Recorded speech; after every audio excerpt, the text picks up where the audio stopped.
بسم الله الرحمن الرحيم. الحمد لله رب العالمين، والصلاة والسلام على سيدنا محمد وعلى آله وصحبه أجمعين. أولا عندما نتكلم عن القدس نصحح الاسم، هي بيت المقدس كما وصفها الرسول صلى الله عليه وسلم،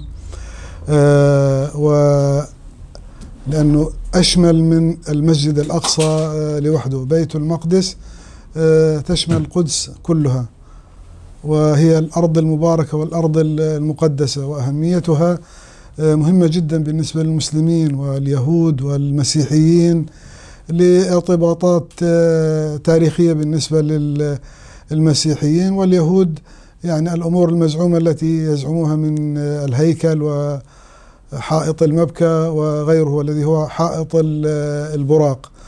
وبالنسبة للمسلمين هي قبلة المسلمين الأولى وثالث الحرمين الشريفين وأرض المحشر والمنشر كما وصفها الرسول صلى الله عليه وسلم، وهي بوابة السماء والبقعة الوحيدة التي اجتمع فيها جميع الأنبياء وأما فيهم رسول الله صلى الله عليه وسلم. لذلك كانت هذه الأهمية عبر التاريخ. لو ترجع إلى تاريخ القدس وفلسطين ستجد أن الصراعات كلها تدور حول هذه البقعة المقدسة المباركة، وقد ذكرها الله عز وجل في كتابه العزيز: سبحان الذي أسرى بعبده ليلا من المسجد الحرام إلى المسجد الأقصى الذي باركنا حوله لنريه من آياتنا إنه هو السميع البصير. فالبركة حوله، بركة هذا المكان امتدت حتى شملت بلاد الشام وجزء من مصر. على المستوى الرسمي قليل من الدول التي تحمل هم القضية الفلسطينية والمسجد الأقصى والدول العربية. وعلى مستوى المنظمات لا زال حتى الآن العمل أشبه ب مجزأ وأعمال فردية وليست موحدة. وقضية القدس تحتاج أن تتوحد الأمة على هدف واحد، وتكون جهودها جميعها تصب في مكان واحد وليست جهود مشتتة، حتى يكون هناك أثر حقيقي. لكن هل هي كافية؟ قطعا ليست كافية، لأنه نحن أمة 1.5 مليار مسلم، وأين الدور الحقيقي لهذه الأمة الموجودة؟ وأين الدعم الحقيقي سواء في المجال الإعلامي أو في المجال الاقتصادي أو اليهود شذاذ الآفاق كلهم عددهم على مستوى العالم لا يتجاوز 10 ملايين، ويسيطروا على الإعلام ويسيطروا على الاقتصاد في العالم، مع أن الأمة الإسلامية لو اتحدت أو لو اتحد فقط جزء من تجار المسلمين لفاقوا اليهود. لذلك لا، نحن بحاجة إلى توحيد الجهود أكثر، ودعم الدول دور الدول التي تقوم بدعم القدس ومساندتها أن يكون لها دور أكبر، مثل تركيا، قطر، الجزائر. هذه الدول الرئيسية هي التي مناصرة للقضية الفلسطينية ولها صوت في الإعلام. اللهم صل على سيدنا محمد. إذا تتبعنا كيف فتح صلاح الدين بيت المقدس يجب أن نرجع إلى الخلف قليلا ونرى ماذا فعل عماد الدين زنكي ونور الدين زنكي، الخطوات التي مهدت لصلاح الدين الأيوبي، هذا المجاهد البطل. أولا وحد الدول الإسلامية، لأنه كان في هناك فتن في بعض الدول، هو حمل جبهة الداخلية، وحد الجبهة الداخلية، نشر العلم، دعم الاقتصاد. جاء صلاح الدين كانت طبعا أكمل ما بدأه نور الدين وعماد الدين زنكي هم الذين كانوا الخلفاء في ذلك الوقت.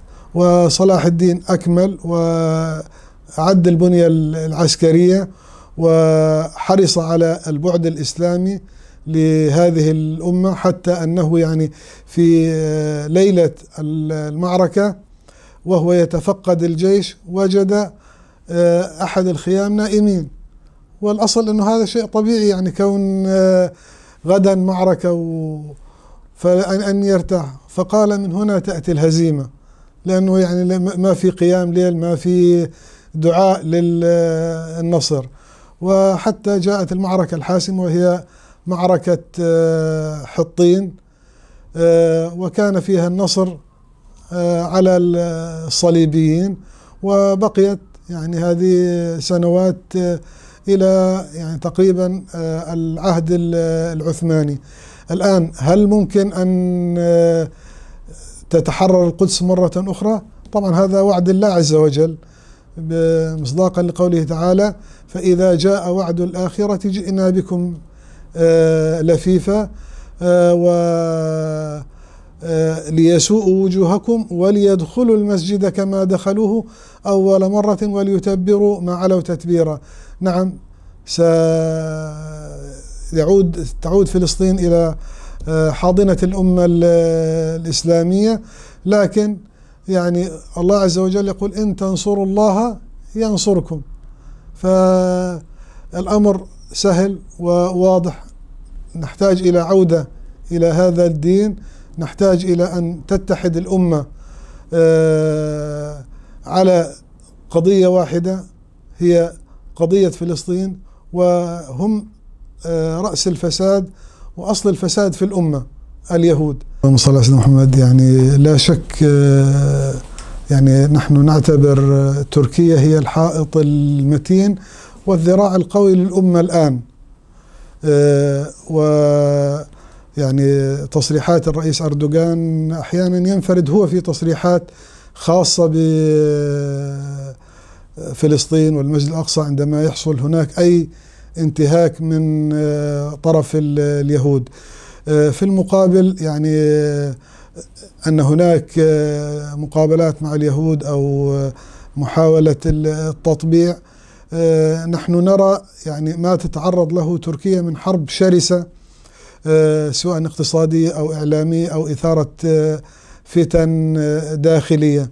فقد تكون هذه العلاقات هي فقط لكسر الحاجز ومحاولة عزل تركيا عن حاضرها الإسلامي وحصارها واختلاق مشاكل مع الدول الأخرى. وتركيا يعني بما تقدمه من دعم سواء إعلامي أو سياسي أو شعبي، لا، هي تنفرد بالنسبة لدول كثير من دول العالم، وقليل من يفعل ما تفعل تركيا. ويعني لقاء هذه التصريحات تركيا تدفع ضريبة كبيرة جدا، لقاء مواقفها وصمودها مع أمتها كلها وليس فلسطين، لكن فلسطين هي يعني رأس الحربة لهذه الأمة وقلب الأمة النابض. وفلسطين والمسجد الأقصى بالنسبة لتركيا هو جزء من حدودها يعتبر، وتاريخيا فلسطين لم تعزل عن تركيا، كانت تعتبر إحدى الولايات تركيا وتتبع للخليفة مباشرة. الوعي المطلوب لم نصل إليه إلى الآن، يعني هناك عاطفة كبيرة جدا من الأمة تجاه فلسطين والمسجد الأقصى، عاطفة دينية عقيدية، كون أنه يعني المسجد الأقصى هو قبلتها واليهود هو العدو الأول للأمة. لكن الوعي الحقيقي ودور الأمة في نصرة فلسطين وبيت المقدس، لا، يجب أن تكون هناك يعني مدارس ودورات وندوات ودور إعلامي أكبر من هذا لتوعية الشباب المسلم. وهذا يقع يعني على المنظمات في تركيا المهتمة بهذا الجانب في البعد التربوي، وهناك أخوة مختصون كثر جدا.